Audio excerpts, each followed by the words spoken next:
Here's another thing where the Miami Dolphins have failed, and it's not just a Chris Greer thing. It's a Shula all the way till now thing. I'm gonna keep hammering this point away, but in a different way now. I'm gonna wake you up. Remember how we talked about the lines and all that? How the Dolphins in the 70s, they dominated at the line of scrimmage, offense and defense, and that's why they won titles. That's why they were so dominant and so great. In the 80s, they never were dominant on both sides of the line. They've never been since then, right? Okay. So we've talked that. Sean's made rants of that and all that.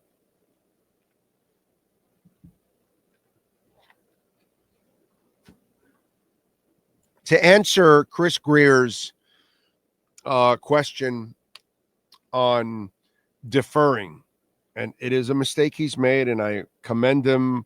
Again, he wasn't going to say anything that was going to help you. Maybe laying on the sword might help a little bit for him, for you, the honesty or whatever. But yeah, he has deferred too much. I get a feeling, by the way, he's one of the ones that didn't want to pay Tyreek. I'm just saying, because that to me sounds like something that is burning his ass at that moment. Shit, I didn't want to pay him and somebody convinced me to it. Okay?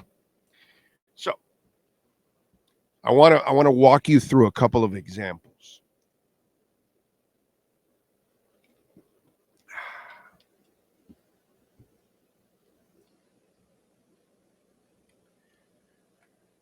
We have the Miami Heat in town. And the Miami Heat have been a franchise that has a culture in place. And it has allowed them to be very successful for a long time, even in the last 10 years, since the Big Three. They are headed downhill, but they still at least had some success getting to some NBA finals, overachieving, whatever. That with the scrubs, they went 31-10. You know, they've done little things here and there with their team, but they have failed to be a real championship caliber type of franchise as of the last 10 years. Let's be honest. Okay, they're trying to overachieve and get there, but still the culture is in place. And it's carried them. Okay? Panthers now have developed theirs. Okay? And they're winning constantly now. They have been, this is what, the 6th year or 7th straight year. They're in the playoffs, I believe, and they've been to the finals 2 straight years. We'll see if they can get there 3 straight years, which would be, as you all know, I don't need to tell you, an incredible accomplishment. Okay. Simple, those are layups. So let me ask you something. What has changed for the Pittsburgh Steelers? Chuck Noll, Bill Cowher, Mike Tomlin. Anything change? Oh, the coaches change. Some of the general managers change. How about the culture? Is it still toughness? Is it still at the heart of running the football? For Noll? For Cowher? For Tomlin? Oh, so they have something that they like to do. This is our identity. You will coach our identity. That way, when we draft players, they kind of fit everything that we do, no matter who we change. What a concept. Baltimore Ravens. Anything change? Early days of Baltimore Ravens with, what's his name, that they won the championship. Anyway, and then now with Harbaugh, anything change? Were they always physical? Did they want to run the ball? Sometimes not even the best quarterbacks in the world, right? Trent Dilfer. Even Lamar is a freak of a talent, but not the greatest passer in the world. You know what I mean? And then Joe Flacco actually was a really good passer, not an athlete, and got on a roll. And, you know, but the heart and soul of what the Ravens are, it doesn't matter who it is. The Green Bay Packers. Holy shit, dude. Doesn't matter if you're Ron Wolf. Doesn't matter if you're Mike Holmgren. Doesn't matter if you're LeFleur. Okay. It doesn't matter. God, what's the name of the white-haired GM that they had there for a long time that took over after Ron Wolf? Either way, linemen, offensive linemen, get D linemen, run the ball, quarterback. Dude, they're the only team. This is like the Kareem Abdul-Jabbar skyhook. The Green Bay Packers are the Kareem Abdul-Jabbar skyhook. When I was growing up, everybody did what the Green Bay Packers did. You drafted a guy and you sat his ass down. Sometimes for half a year, some easily for a year or two or three. And he learned and learned and learned and learned, and then you brought him out. Shit, dude. Doesn't matter who the fucking coaches are. Because different coaches have coached different quarterbacks, and yet they draft their guy, they sit his ass down, and it works out for them 3 straight times over 30 years. And yet nobody else does it. It's like Kareem Abdul-Jabbar. He showed you a shot you cannot defend, and the rest of you assholes still don't learn it. And in the NFL, the rest of you assholes aren't doing it right. Maybe that's why Geno Smith slips through the cracks.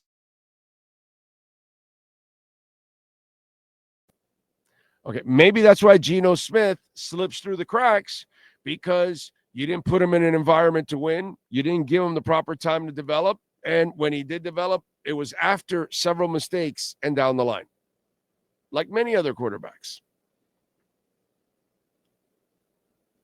We have no culture in place. We do not do things a certain way. Nope, we're going to be a pass-happy offense this year. No, we're going to be a run-oriented offense because we have no quarterback. We're going to be all defense. But it's, Marino will carry us. No defense. Shula started it, and it's gone on till now. And we have this uneven identity because there is no consistency. And so what I would tell the people at the Miami Dolphins and Stephen Ross is that develop who you are. And then that's it. This is who we are. We're the Pittsburgh Steelers. You're coming to interview for us? Okay, do you know who we are? You know how we like to play football. You know how this division is played. Okay, is this how you coach? Nah, I'm coming in to put the run and shoot. And I am one of those guys that really likes 210-pound linebackers, and I like to blitz a lot. I like to use speed. Yeah, thanks, but no thanks. You can't work here in Pittsburgh and in Baltimore. Culture. Consistency, identity. It helps these teams. It helps our local franchises. No. This is who we are. We're not going to, on a whim, change what we are, and then we're going back to this and back to that. Why? Because then all of a sudden, this is where Chris Grier has to say, hey, Brian, how you doing? Great.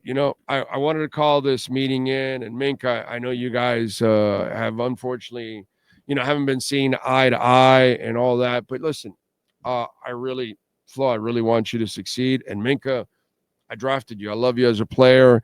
And in the end, hey, you two assholes need to get along because we need to win. So just because you don't like him or he doesn't like you, you guys need to find a way to respect each other and find a way to win. Because you're not going anywhere. Okay? I'm not here to give up good players, and I'm not here to appease a coach that wants to give up on every player he can get along with. So find a goddamn way to get along and get on the field. And that's it. But he didn't do that. Clearly. Because Minka shouldn't have gone anywhere. And so on and so forth and whatever. And did Shula like Clayton and Duper? No. No, dude. But he tolerated them as long as they continue to do their thing and they win. Do you think he enjoyed that Keith Jackson did not practice? This isn't the 2000s. This is the 80s. Okay? This is Don freaking Shula. But you know what happened on Sundays? Everything you threw to Keith Jackson, he caught. So the old man was at least flexible to a certain extent. Because if you produce for him, he found a way to tolerate you. But he wasn't going to just give up on good players. And that's what goes on here now, all of a sudden. Oh, I don't like what you're doing. Oh, no, I don't like you. Okay, that's it. We're done. No, bro. That's not how it goes. The 70s Knicks, their slogan was 12 guys, 12 cabs. At the end of the game, they weren't hanging out with each other. They had very few things in common, except when they got on the basketball court. You know that word we love to use here on this show, compartmentalize? That's life, baby. You're not going to get along with all your coworkers. Doesn't mean they're not good coworkers. Like, you may not like their personalities, their opinions, their beliefs, but the person does a hell of a job doing their job. So find a way to get it done. Don't deal with whatever opinions. Just deal with work. Work is really productive, then move on. We have this society, that just does not find a way to get things done. And in these kind of situations, you got to find a way to get things done, dude, and get along with people, at least professionally.